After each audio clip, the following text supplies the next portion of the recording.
Hello दोस्तों, नमस्कार। फिर से स्वागत है आप सभी को मेरी न्यू ब्लॉग वीडियो में। तो कैसे हैं आप सब, हमें भी बताइएगा।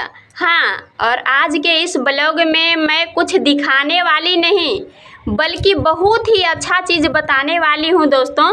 इस ब्लॉग को पूरा एकदम अंत तक देखिएगा, तब कुछ समझ में आएगा, ठीक है। और ये बात आप लोग भी पूरी अच्छी तरह से जानते होंगे दोस्तों कि अभी के समय में अगर कोई भी दो व्यक्ति आपस में जब झगड़ा करते रहते हैं ना, तो तीसरा आकर के उन्हीं के पक्ष में बोलते हैं जिसके पास रुपया पैसा ज़्यादा रहता है ना। सही बात। और एक कहावत और सुने होंगे कि भाई भाई में बंटवारा करने के लिए एक औरत का हाथ होता है।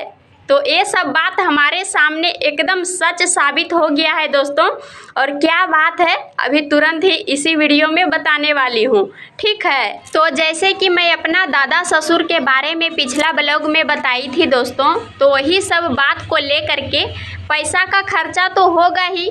तो यहाँ से मैं अब किसी का नाम नहीं ले रही हूँ, मैं खुद अपने आप में बोल रही हूँ कि मान लीजिए एक बाप का दो बेटा, उसमें बड़ा बेटा बेरोजगार है और छोटा रोजगार करता है।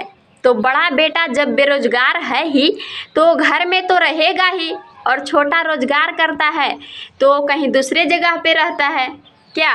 तो दादा जब पूरी तरह से लाचार हो गए थे ना, उठ बैठ भी नहीं पाते थे, खाना तक भी नहीं खा पाते थे, उस टाइम में 10 महीना लगातार वही बेरोजगार बेटा अपना मम्मी के साथ, मम्मी भी रहती थी, दोनों मिल करके सेवा किए थे। छोटा भाई रोजगार, वो तो बाहर में रहते थे, और दोनों भाई का जो वाइफ रहती थी वो सासू माँ को अगर छुट्टी नहीं रहता था ना, या तो फिर कहीं चल जाती थी या तो घर में ही बिजी रहती थी, उस टाइम में दोनों बहू खाना खिला देती थी। लेकिन जब काम काज के बारे में पैसा का बात आया दोस्तों, तो बाप दोनों बेटा के ऊपर ही थोप दिया कि दोनों बेटा को आधा आधा पैसा दे करके काम को पूरा करना पड़ेगा।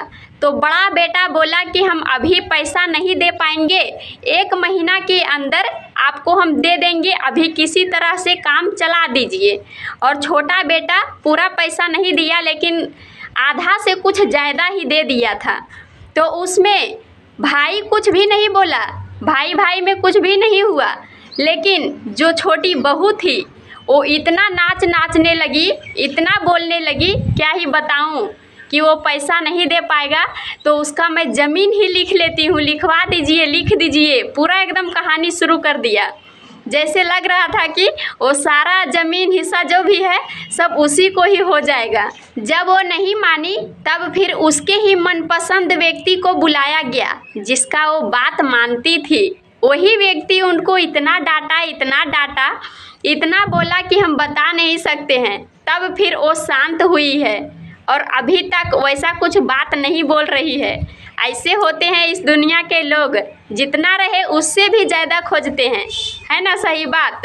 सेवा सत्कार जो भी किया वही बेरोजगार तो भाड़ में गया, और पैसा का बारी आया तो ज़मीन लेने का बात हुआ क्या।